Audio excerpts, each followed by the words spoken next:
नमस्कार, आप देख रहे हैं दूरदर्शन किसान कृषि दर्शन कार्यक्रम में। स्वागत है आप सभी का। मैं हूं आपके साथ अदिति शर्मा। आज के हमारे इस कार्यक्रम में एक अहम जानकारी हम आपके लिए लेकर आए हैं। बता दें आपको कि कृषि और किसान कल्याण मंत्रालय द्वारा एक अनूठी पहल की गई है।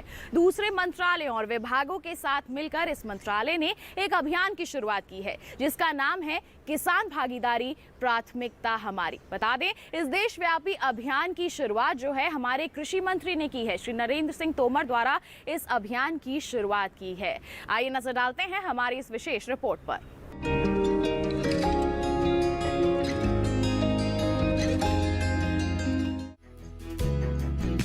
नवोन्मेषी कृषि पर दिल्ली के विज्ञान भवन में नीति आयोग द्वारा एक राष्ट्रीय कार्यशाला का आयोजन किया गया। इस कार्यशाला गुजरात के राज्यपाल आचार्य देवव्रत, केंद्र कृषि एवं किसान कल्याण मंत्री नरेंद्र सिंह तोमर, नीति आयोग के उपाध्यक्ष राजीव कुमार, नीति आयोग के सदस्य प्रोफेसर रमेश चंद, नीति आयोग के मुख्य कार्यकारी अधिकारी अमिताभ कांत, नीति आयोग में वरिष्ठ कृषि सलाहकार नीलम पटेल एवं वीडियो कॉन्फ्रेंसिंग के माध्यम से कुछ राज्यों के मुख्यमंत्री भी जुड़े। भारत कृषि प्रधान देश है। हमारा मुख्य व्यवसाय कृषि से जुड़ा है। देश की बड़ी आबादी कृषि पर निर्भर करती है। इसलिए कृषि मुनाफे में हो, सरलता से की जा सके,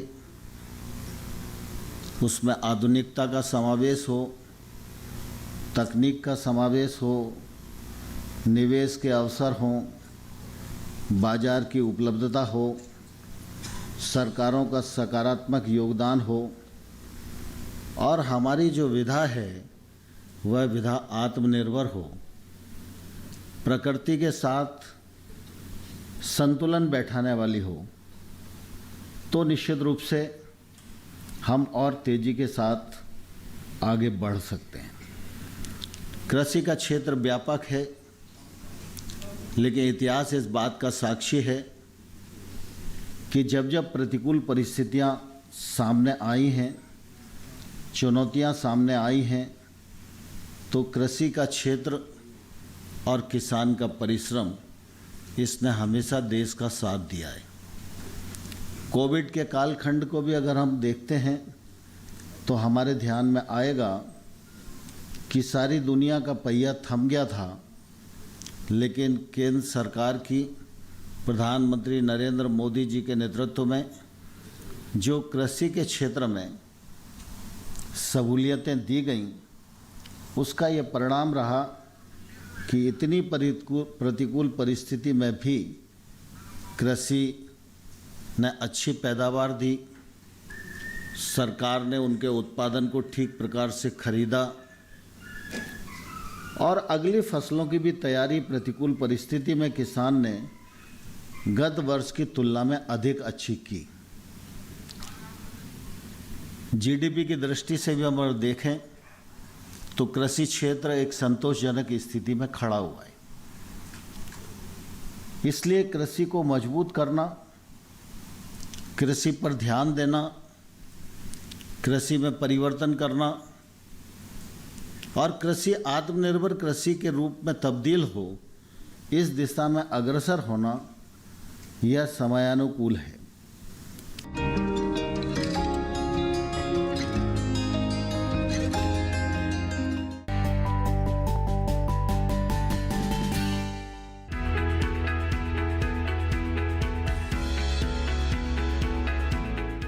नारियल पानी में सोडियम, पोटेशियम, कैल्शियम, मैग्नीशियम, लौह, तांबे, फास्फोरस, क्लोरीन, गंधक, विटामिन सी और कुछ मात्रा में विटामिन बी पाया जाता है।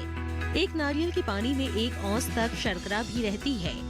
इसका पानी प्यास मिटाने वाला और बुखार खत्म करने वाला होता है, जबकि तेल बालों को बढ़ाने वाला, त्वचा रोगों को नष्ट करने वाला और कमजोरी को दूर करने वाला है। नारियल की सबसे ज्यादा उपज केरल, कर्नाटक, आंध्र प्रदेश और तमिलनाडु में होती है। इसका पानी देश भर में पसंद किया जाता है। दक्षिण भारत के अलावा भी देश के दूसरे हिस्सों में भी आप पानी भरे नारियल बिकते हुए देख सकते हैं। दूसरी ओर नारियल पानी व्यवसाय को और बेहतर बनाने की भी कोशिशें हो रही है। खास तौर से दक्षिण भारत में नारियल के पानी को प्रोसेसिंग के जरिए बोतलों में बंद करके बेचा जाने लगा है। इसके लिए अच्छी क्वालिटी के हरे नारियल चुने जाते हैं और उन्हें प्रोसेसिंग यूनिट में ले जाते हैं, जहां इसका पानी निकालते हैं और फिर उसे छानकर बोतलों में भरते हैं। इसके बाद पैकिंग करके बाजार रवाना कर देते हैं। लेकिन बोतल बंद पानी की मार्केटिंग मुश्किल भरा काम है, क्योंकि देश में करीब करीब हर जगह नारियल का पानी आसानी से उपलब्ध है। फिर भी बोतल बंद नारियल जल का बाजार स्थापित हो रहा है, बल्कि खाड़ी और यूरोपीय देशों के अलावा अमेरिका को इसका निर्यात भी किया जा रहा है। नारियल पानी मतलब ये बड़ा मैच्योर्ड कोकोनट में जो मिलते हैं पानी, वो पानी नहीं है। ये पीने का नारियल पानी के लिए खेती बाड़ी करते हैं। This is known as tender coconut water. ये नारियल पानी को अभी टेक्नोलॉजी में बॉटल में भर सकते हैं और टिन में भर सकते हैं। देन इंडिया में नॉर्थ इंडिया में दिल्ली, मुंबई, राजस्थान, गुजरात, बिहार एंड असम, वो एरिया में नारियल का पेड़ बहुत कम है, नारियल का खेती कम है, इसलिए इधर से पैक करवा के उधर हम मार्केटिंग करते हैं। नारियल का हर हिस्सा काम का है। पानी के अलावा इससे नारियल पाउडर, नारियल दूध पाउडर, कोयर फाइबर और कोकोपीट जैसे उत्पाद मिलते हैं। इसके अलावा इसके कठोर कवच से चारकोल बनता है और तैयार नारियल के पानी से विनेगर। साथ ही नारियल से कोयर बनता है और मूंज से रस्सी। इन उत्पादों के लिए पहले तैयार नारियल की मूंज हटाते हैं और फिर कठोर कवच मशीनों से निकाल देते हैं। इसके बाद ऊपरी भूरा हिस्सा अलग कर देंगे। अब आपके पास सफेद नारियल है। इससे पानी निकालेंगे जिससे विनेगर बनेगा, जबकि खोपरा नारियल पाउडर बनाने में काम आएगा। इसके साथ किसान भाइयों बहनों, कार्यक्रम में वक्त हो चला है एक छोटे से ब्रेक का। आप कहीं मत जाइए, ब्रेक के बाद हम आपकी मुलाकात करवाएंगे हमारे सफल किसान से। बने रहिए दूरदर्शन किसान पर, देखते रहिए हमारा कार्यक्रम कृषि दर्शन।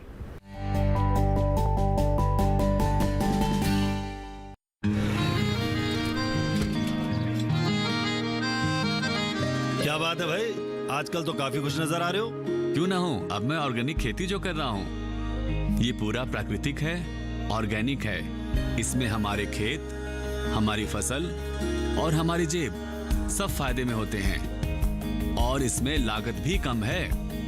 जी हाँ, आप भी ऑर्गेनिक खाद का प्रयोग करें, अपनी फसल और मिट्टी को तंदुरुस्त बनाएं और आपकी आमदनी में इजाफा करें। अधिक जानकारी के लिए किसान call centre toll free number 1800-180-1551 पर कॉल करें और लॉग ऑन करें kisan.gov.in और farmer.gov.in। कृषि और किसान कल्याण मंत्रालय द्वारा किसान हित में जारी।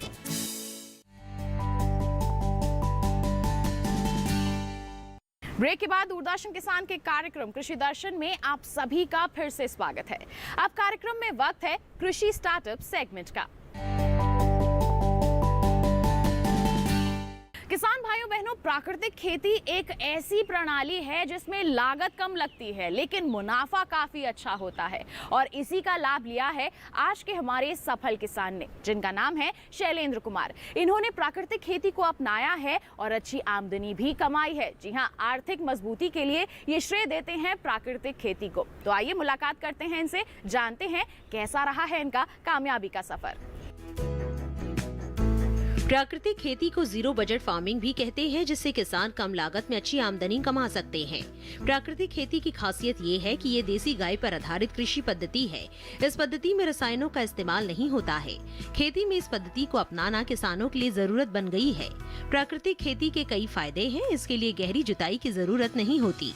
इसमें सिंचाई पौधों से कुछ दूरी पर की जाती है, जिसमें सिर्फ 10% ही पानी लगता है। दूर से पानी देने के कारण जड़ों की लंबाई बढ़ती है, जिससे तनों की मोटाई और पौधों की लंबाई में भी इजाफा होता है।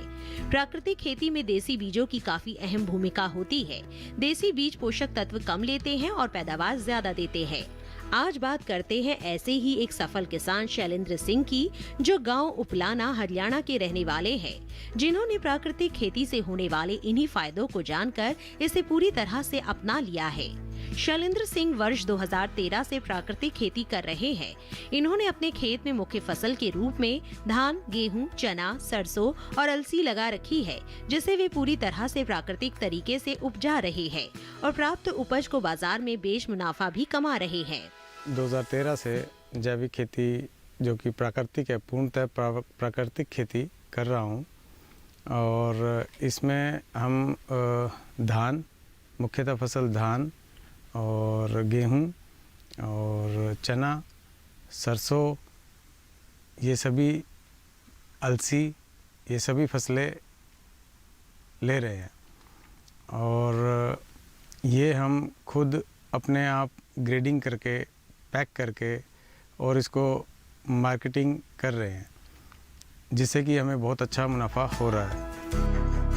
आज के समय में शुद्ध चीजें जैसे लुप्त सी होती जा रही है। खान पान में शुद्धता की कमी होने का सीधा असर मानव स्वास्थ्य पर पड़ रहा है।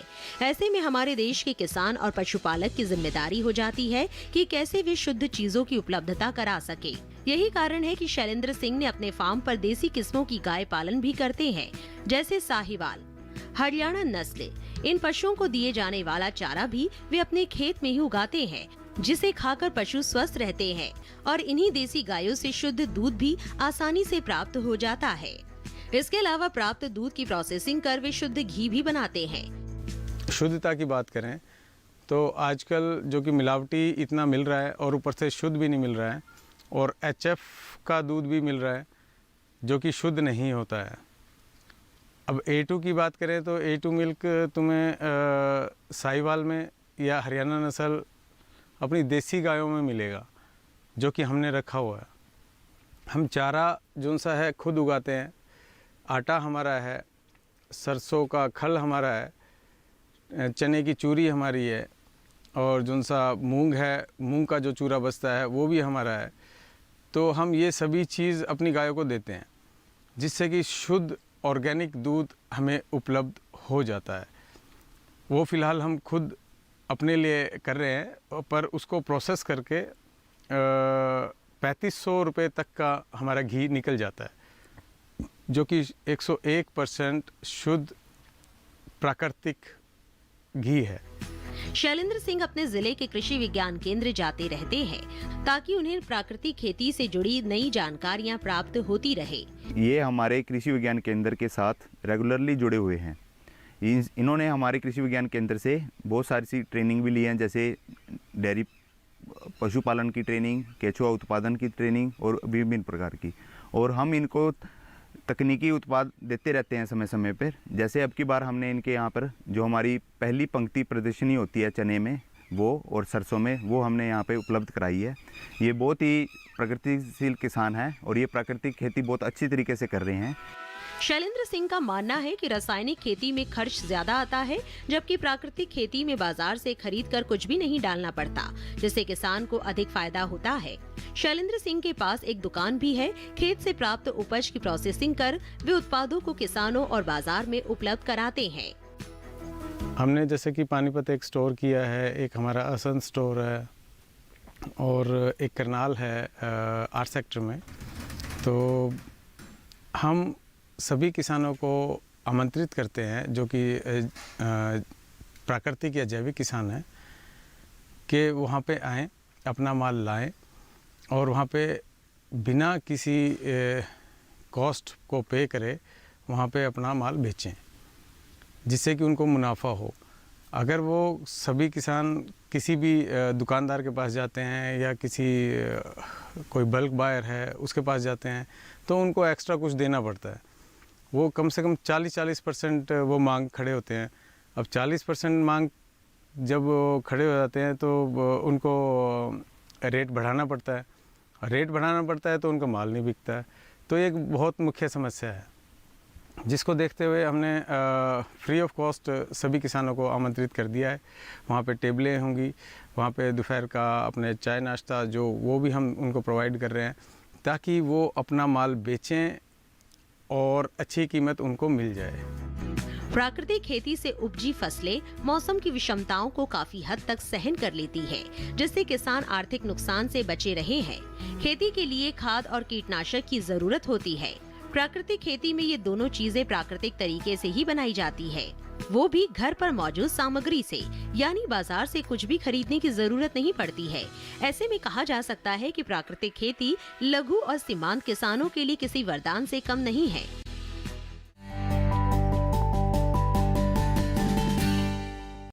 इसी के साथ किसान भाइयों बहनों, कार्यक्रम में वक्त हो चला है एक और छोटे से ब्रेक का। आप कहीं मत जाइए, ब्रेक के बाद हम आपको बताएंगे किसान क्रेडिट कार्ड के बारे में। बने रहिए दूरदर्शन किसान पर, देखते रहिए हमारा कार्यक्रम कृषि दर्शन।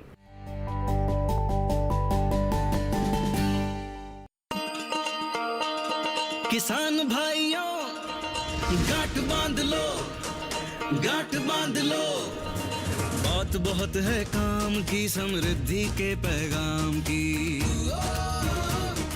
मिट्टी के मिजाज को समझो, मिट्टी के हर राज को समझो, मिट्टी की तुम जांच कराओ, मुफ्त सॉइल हेल्थ कार्ड ले जाओ।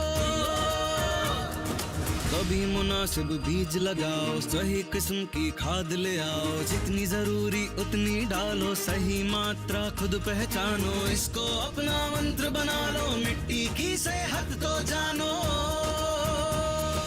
बात बहुत है काम की, कम लागत अधिक वरदान की। किसान भाइयों गांठ बांध लो, आज ही मिट्टी की जांच कराएं, राज्य सरकार के कृषि अधिकारी से संपर्क करें और मुफ्त में सॉइल हेल्थ कार्ड पाएं। कृषि और किसान कल्याण मंत्रालय द्वारा किसान हित में जारी। ब्रेक के बाद दूरदर्शन किसान के कार्यक्रम कृषि दर्शन में आप सभी का फिर से स्वागत। आइए अब नजर डालें फार्मिंग इंडिया सेगमेंट पर। हमारे देश के किसानों को आर्थिक रूप से सशक्त बनाने की दिशा में हमारी सरकार निरंतर प्रयासरत रहती है। कई तरह की योजनाओं की भी शुरुआत की गई है और उन्हीं में से एक है किसान क्रेडिट कार्ड। जी हां, किसान क्रेडिट कार्ड हमारे किसानों का साथी है। किस तरह से आप इससे जुड़ सकते हैं, इसका इस्तेमाल कर सकते हैं, इससे लाभ ले सकते हैं, जानने के लिए नजर डालते हैं हमारे सेगमेंट पर।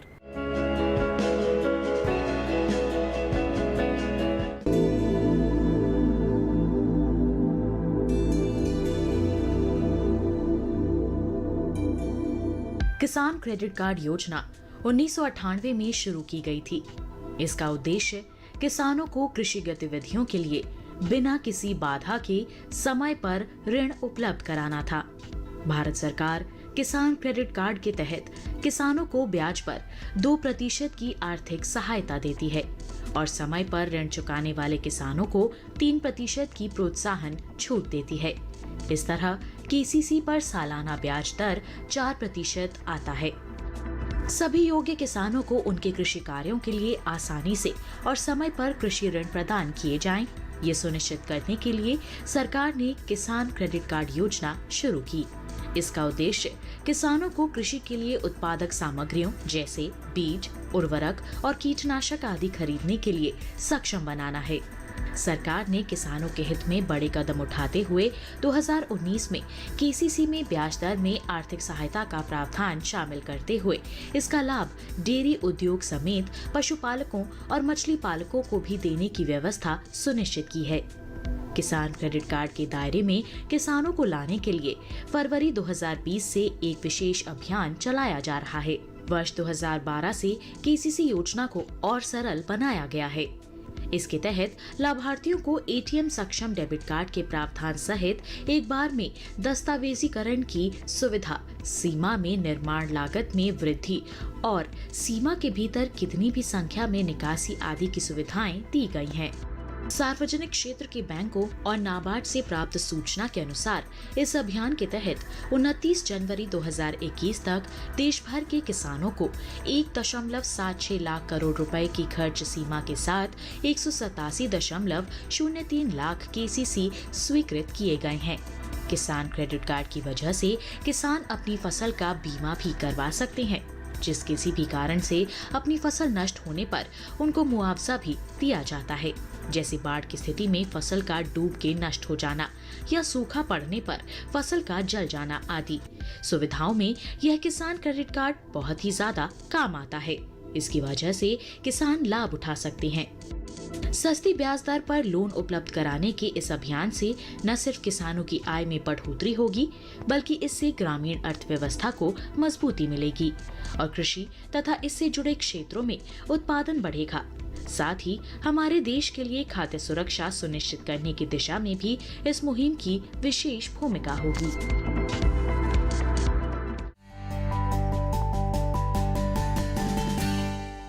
तो किसान भाइयों बहनों, ये था हमारा आज का कार्यक्रम कृषि दर्शन। उम्मीद करते हैं कि आज के कार्यक्रम में दी गई जानकारियां आपके लिए जरूर लाभकारी साबित होंगी। चलते चलते एक बार फिर आपको बता दें कि केंद्रीय कृषि और किसान कल्याण मंत्रालय ने एक अनूठी पहल की है। जी हां, किसान भागीदारी प्राथमिकता हमारी नाम का एक अभियान शुरू किया है, जिसकी शुरुआत की गई हमारे केंद्रीय कृषि मंत्री नरेंद्र सिंह तोमर द्वारा। बता दें आपको, जो इसका क्रियान्वयन है वो 25 से 30 अप्रैल के बीच किया जाना है। हमारे किसान ज्यादा से ज्यादा इससे जुड़े और इसी उद्देश्य के साथ आज के हमारे इस कार्यक्रम में हम आपसे इजाजत लेंगे। लेकिन जाने से पहले आपको बता दें कि अगर आप हमसे जुड़ना चाहते हैं तो ईमेल कर सकते हैं आप हमें। ईमेल आईडी है krishidarshandddk@gmail.com। आप हमें पत्र लिखना चाहते हैं तो आप हमारा पता नोट कर लीजिए। हमारा पता है कृषि दर्शन, कमरा number 59A, CPC Doordarshan, Khelgaon, नई दिल्ली 110049। और साथ ही आपको एक विशेष जानकारी भी दे दें, दोबारा ये कार्यक्रम आप देखना चाहते हैं, QR कोड दिखाया जा रहा है, स्कैन कर लीजिए इसे, सीधा पहुंच जाएंगे हमारे YouTube चैनल पर और तमाम जानकारियां आप पुनः हासिल कर सकते हैं। तो बस हमें दीजिए इजाजत, आप बने रहिए दूरदर्शन किसान पर। नमस्कार।